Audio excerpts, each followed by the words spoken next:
皆さん今日も一日お疲れ様です。文具動画を上げるババのゲームチャンネルへようこそ。本日はこちらの紅ほっぺを2部スワップしていきます。そんなわけないだろそんなわけないだろ。これは私の大ファンだという方からいただきました。いっぱいもらって、こちら残り1個です。で、一粒一粒がでっかいのね。もうでっかい、すごい大満足です。ほんとありがとう。言っちゃった。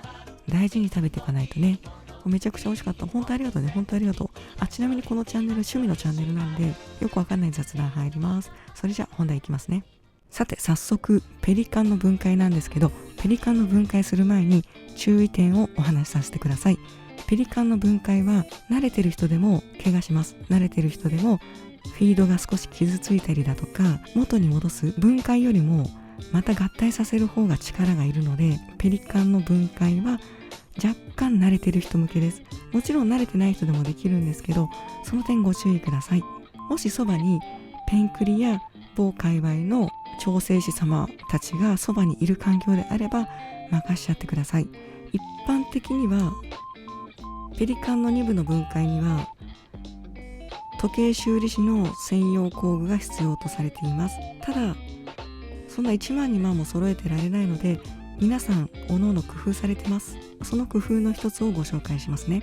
他のユニットと違ってがっちりしてるでしょう。がっちりしてるの。こういうシリコンゴムを使って、これはいつも出てくるボック2部ですね。シリコンゴムを使って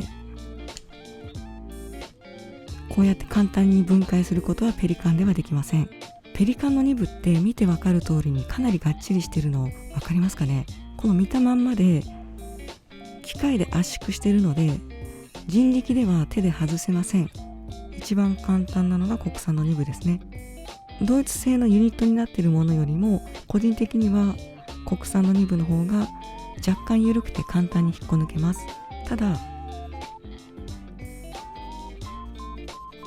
このアダプターの部分が折れやすいので、プラチナに関してはここ気をつけてください。ここを破損しないように気をつけてください。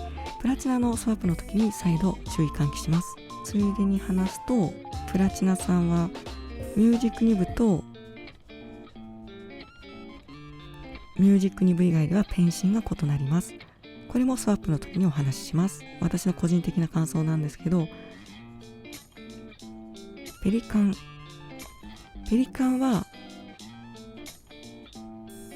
少しむずい。で、ジャーマン2部は少し簡単。国産は簡単かな。ペリカンの構成なんですけど、ペリカンの2部にペリカンのフィードにペリカンのカラーですね。これはハウジングとは呼ばないです。襟元だけ強化するのでカラーって言います。ペリカンのユニットはカラーと2部とフィードだと覚えてください。で、これを解体するのには特殊工具が必要なんですけど、皆さんおのおの工夫されてます。だってさ、これを解体するだけに 1,2 万とか払う金ないんだけどっていうところで、ドイヒーな私のお手製の出てくるので、ぜひ参考にしてみてください。いや、参考にしない方がいいかな。ペリカンの2部を分解するにあたって必要な工具はこういったゴムではありません。これを分解するには一手間かかりますよと。一つ目が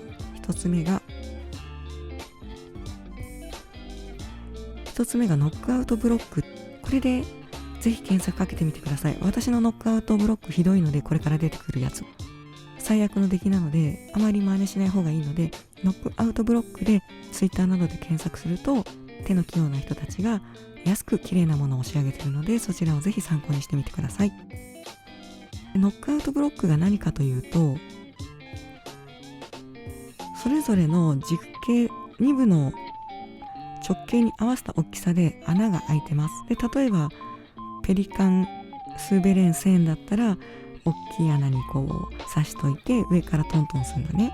800だったら M800 のサイズに合わせた穴にこう差し込んで上からトントンするんですけど、穴が開いててトントンした場合にブレない金属製のアイテムがノックアウトブロックっていう名前で出てきます。2つ目がトンカチです。本当はね、時計用のがあればいいんですけどね、これもひどいの出ます。トンカチですね。でこのトンカチの部分で上からコンコンするとニブが下にポコッと落ちるんですけど、棒を使ってトントンするとニブが落ちる仕組みになってます。めんどくさいからね、そうやる人いないと思うんだけど、一応動画として残しておきます。3つ目がペリカンのニブですね。ペリカンのニブないと何もできないので、ペリカンのニブにトンカチにノックアウトブロックが必要になってきます。でノックアウトブロックは比較的みんなハンドメイド、おのおのハンドメイドしている場合が多いんじゃないでしょうかね。わざわざこれだけ購入しても、これを使い切る使用回数とこの金額を割った場合に非常に割高になるので、身近にあるものでハンドメイドしちゃった方が私もいいと思います。調整士や修理士目指す方は購入した方がいいと思うんですけど、以前のぼっちガエル動画でインクサック購入の動画を作ったんですけど、そちらにもこのノックアウトブロック出てきます。エチーで売ってますね。まずノックアウトブロックの入れ物を何で作ろうかって迷うじゃん。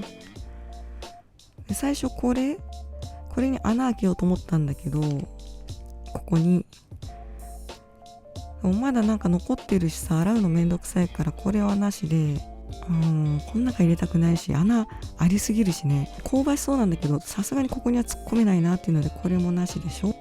で次にゴールドブレンド出てきたんだけど、この間変えたばっかで中身がいっぱいでさ、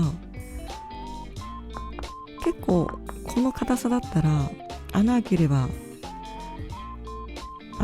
結構いいノックアウトブロックにはなると思うんですよ。この下がガラスで揺らがないし、ここに穴開ければ結構いい感じにできる候補なんですけど、中に残ってるんでこれもできないなと。で案外応用効くものがなくて、どうしたかっていうと、ウェットティッシュの入れ物を使いました。ウェットティッシュの入れ物を私は使いました。中に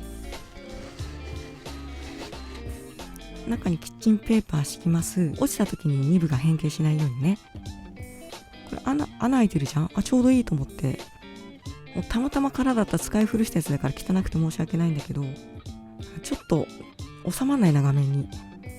これで収まるかな。これで収まる。この穴だともうスカスカで落ちちゃいますよね。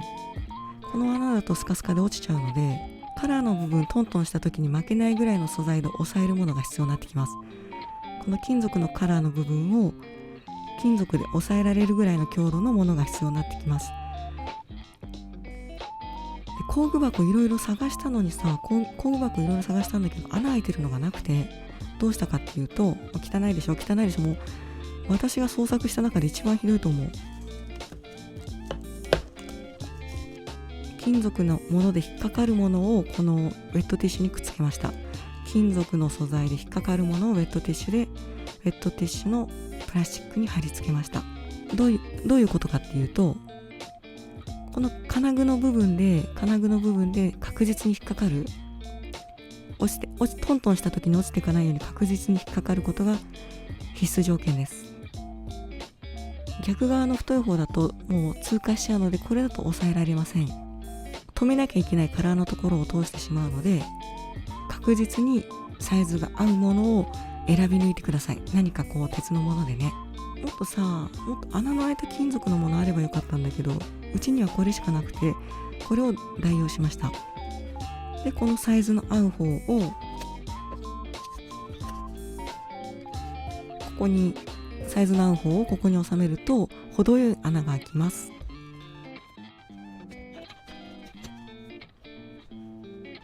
こんな感じかな。こんな感じでトントンしていきます。もうほんとひどい。私のこの出来はほんとひどいので、ちゃんと検索して上手い人のを真似てください。トントンするものもう手放してしまったので、身近にある六角レンチを私使いましたね。この中で一番細いのしか入らないので、一番細いのを選んでください。一番細いのしか入りません。入る入らないっていうのはここの穴です。ニブユニットの刺さってる側のこのフィードの穴ですね。確実に入るもの。このフィードの穴に刺さらないとトントンできないので、先端が尖っているものだとフィードが傷ついてしまうので、できるだけ平坦にするか自分でヤスリで整えるなどして刺さらないようにしてください。でさらに最悪なことにトンカチがこの本格的なのしかなくてまあ本格的すぎない？ちょっとでかいよね。いつも使ってるシリンダーもでかいんだけどさ、トンカチもこれ1個しかなくて、しょうがないからこれで打ったんだけどうまくいきました。手気をつけてね。指ガンガンしないように気をつけてください。これで分解する人いる？ひどいよね。ひどいんで、本当自分でリサーチして上手い人を参考にしてください。先端を少し丸くした六角レンチ入れます。不安定なので、私が作ったやつがオンボロで不安定なので、必ず指で押さえて力がまっすぐいくように垂直に立ててください。そしてこのどでかいトンカチで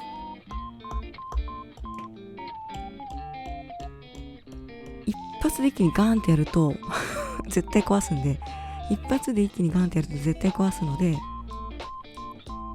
うこのぐらいゆっくり。優しすぎても意味ないし、強すぎても傷つけるから、最初は弱い方がいいかな。トントントントントントントン、ダンダンダンダンじゃなくて、トントントントントントントントンってやると、トントンってこう徐々にやると、ほぼほぼ初心者でも2部は落ちます。こんな感じで手順はめんどくさいんですけど、覚えると案外早く分解できます。私が伝えたかったことは、ペリカンの分解はこのゴム板ではできません。ゴム板ではできないです。2部スワップするぜって変に引っ張って壊しちゃう可能性があるっていうことと、あと分解はハンドメイドでできるよっていう2つをぼっち勢にお知らせしたいなと思って動画を作りました。ただ本当にペリカンは慣れてる人でも壊れやすいので注意してください。壊れてもいい、もしくは壊れる意気込みで行く人だけトライしてみてください。以上がペリカンのぼっち勢の分解動画でした。ウェットティッシュのプラスチックの除菌の入れ物に、家にある鉄の工具に、普段持ってるペリカンの2部、そして六角レンチで私はトライして大丈夫でしたね。フィードの損傷もないですし、うまくいったと思います。こんなひどいのにね、工夫すると面白いですよね。分解1回2回するかどうかで、さすがに 1,2 万は私払えないので、こんな感じで家にあるものでペリカンの2部の分解が可能だよっていう動画を撮ってみました。比較的ね、いろんな方がハンドメイドでされているので、特に珍しい動画ではないんですけど、ぜひ参考になさってください。参考にするのはあくまでこういった手法があるんであって、もっと上手い人をリサーチかけてそちらを真似してくださいね。それじゃあ今日も一日お疲れ様でした。じゃあね、おやすみなさい。